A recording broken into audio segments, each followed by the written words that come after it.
Nós estávamos encerrando, melhor, tínhamos encerrado o segundo discurso de Jesus em Mateus, que é o discurso missionário, e agora entramos com o capítulo 11, versículos 2 e seguintes, numa parte narrativa, porém, uma parte narrativa turbulenta.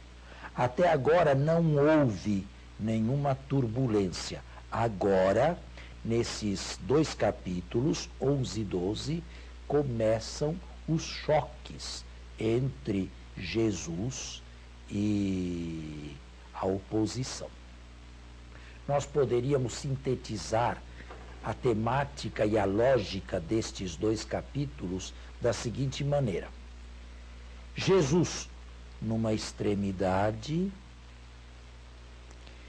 seus opositores numa outra extremidade, com Jesus os discípulos, e a meio caminho entre Jesus e a oposição, o povo, que é chamado, convocado, convidado por Jesus a tomar partido. Então, o telespectador verá constantemente todas estas partes. Numa extremidade Jesus, numa outra extremidade os inimigos ou a oposição crescente a Jesus, e no meio o povo, os discípulos com Jesus. Vamos então à primeira das perícopes, que são os versículos 2 e seguintes.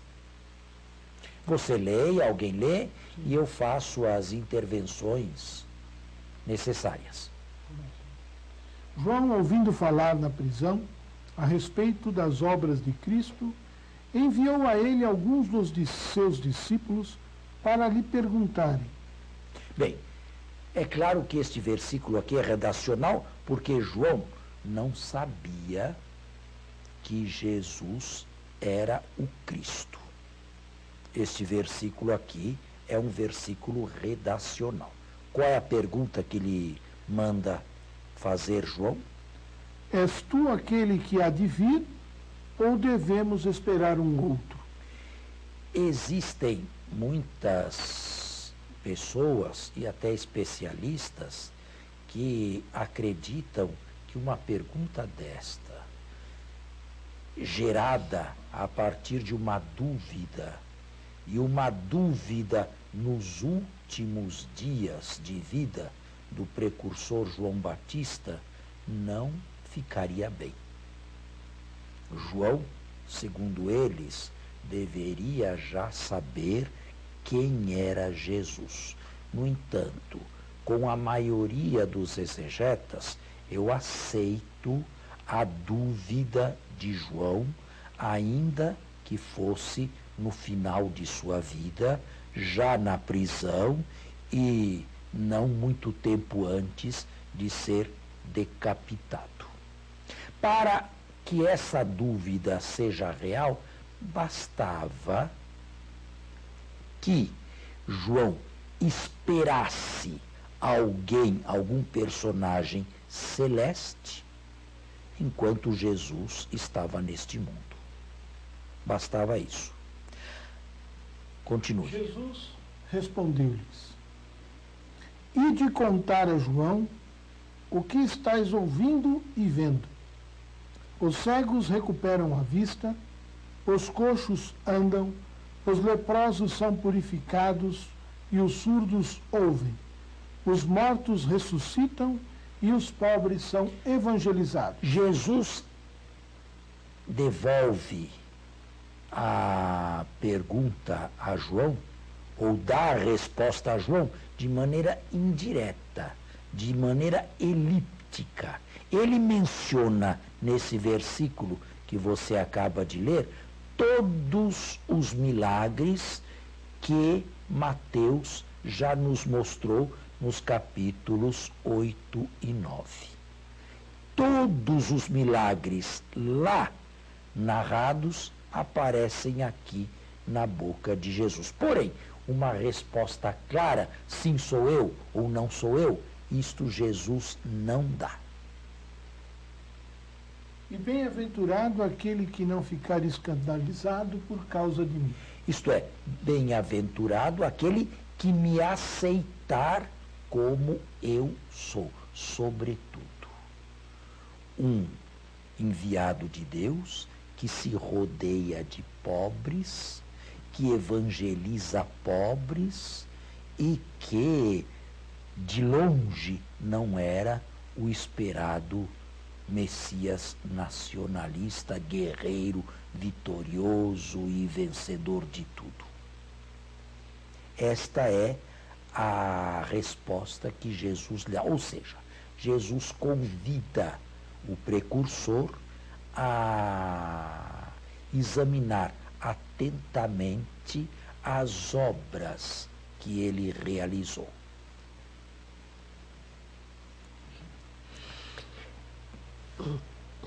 Jesus respondeu-lhes aqui, né? Não, isso já foi. 7. Ao partirem eles, começou Jesus a falar a respeito de João. Agora vem uma outra perícope. Esta é a perícope primeira. A dúvida de João. Eu acredito que ela tenha sido real. João esperava alguém porque pregava. Esperava alguma intervenção de Deus. Ouvindo falar de Jesus, é possível que ele tenha ficado perplexo. É Jesus aquele que se esperava, ou é preciso esperar um outro? Agora vem uma segunda perícope. É Jesus quem fala a respeito de João. Ao partirem eles, começou Jesus a falar a respeito de João às multidões.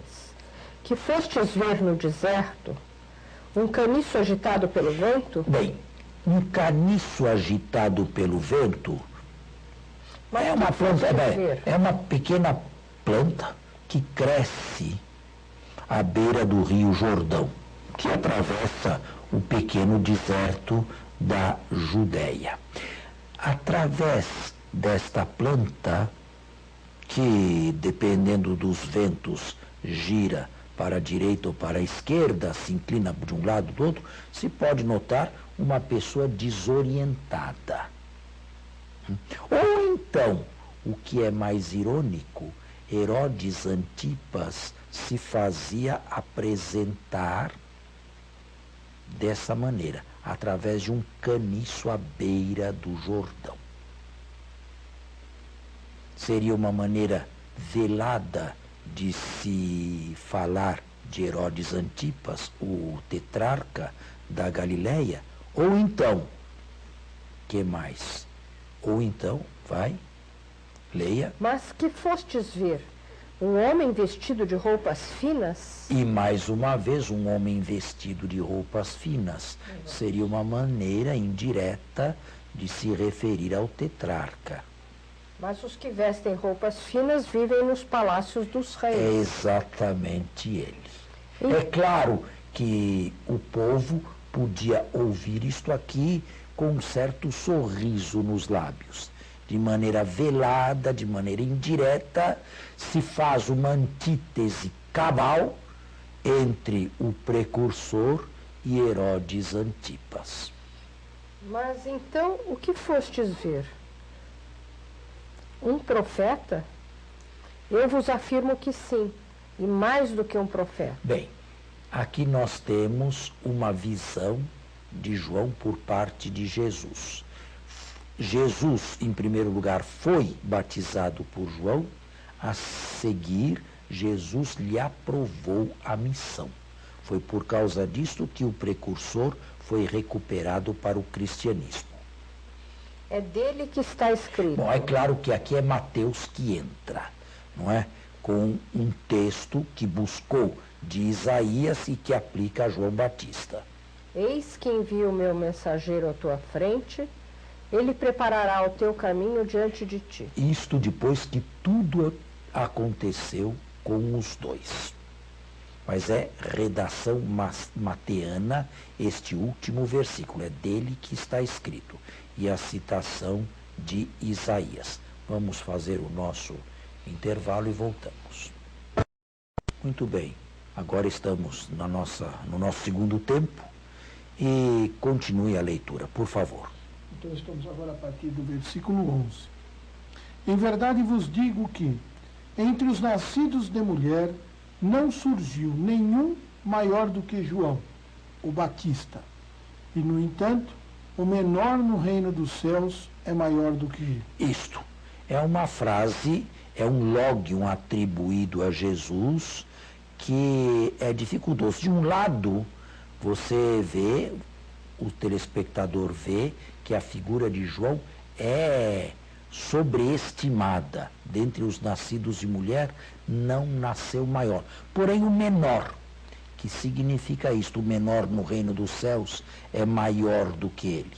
Não se trata, evidentemente, de uma qualidade gradativa, ou seja, não se trata de saber se no reino dos céus existe alguém que seja moralmente e asceticamente mais elevado que João Batista. Não se trata de graduação moral. Aqui se trata de afirmar que, apesar de tudo, João ainda pertence ao Antigo Testamento. Está no limiar, mas não ultrapassou o limiar. É apenas isso, mas é tudo isso. Não é? João é a última voz profética do Antigo Testamento. Desde os dias de João Batista até agora, o reino dos céus sofre violência. E violentos se apoderam dele. Este é um outro versículo difícil, que normalmente é mal explicado, sabe? Quem são os violentos que se apoderam ou se apossam do reino de Deus? Normalmente se diz aqueles que fazem um esforço para entrar. Mas é o contrário. É o contrário. Desde os dias de João, o reino dos céus é objeto de contenda. Desde os dias de João até hoje, o reino dos céus sofre um sem número de violências das partes de todos os opositores. E esses violentos tentam se apoderar dele. Esse é o sentido do texto. Tentam, de alguma maneira, esses violentos, abafar o reino de Deus, não permitir que ele se divulgue, não permitir que ele cresça. Esta é a violência que sofre o reino de Deus, ou o reino dos céus, desde os tempos de João. E os violentos são aqueles que não só não entram, mas impedem os demais de entrarem. Porque todos os profetas, bem como a lei, profetizaram até João. E se quiserdes dar crédito, ele é o Elias que devia vir. E esta é a teologia de Mateus. João, sempre no limiar do Antigo Testamento com o Novo, mas sem ultrapassá-lo, é o Elias que popularmente se esperava. É claro que esta última identificação de João Batista com Elias terá sido feita depois da morte, tanto de Jesus quanto de João Batista. Quem tem ouvidos, ouça. É o que o evangelista Mateus, juntamente com o evangelista Lucas, nos apresentam. João é o Elias redivivo, o Elias esperado. E agora, nós entramos para uma terceira perícope. Esta aqui é mais polêmica do que as duas primeiras. As duas primeiras, bem, a primeira, sobretudo, tratou de uma dúvida até certo ponto compreensível do Batista. Mas agora, a perícope que começa em 16 e se conclui com o versículo 19, é uma perícope mais polêmica. A quem vou comparar esta geração? Ela é como crianças sentadas nas praças a desafiarem-se mutuamente. Bem, em primeiro lugar, esta geração, isto é, a geração dos judeus da época de Jesus. É um tom um tanto polêmico. Sempre que Jesus se refere aos compatriotas como esta geração, não é coisa boa que vem. Nós vos tocamos flauta e não dançastes. Entoamos lamentações e não batestes no peito. A dificuldade deste versículo aqui é proverbial.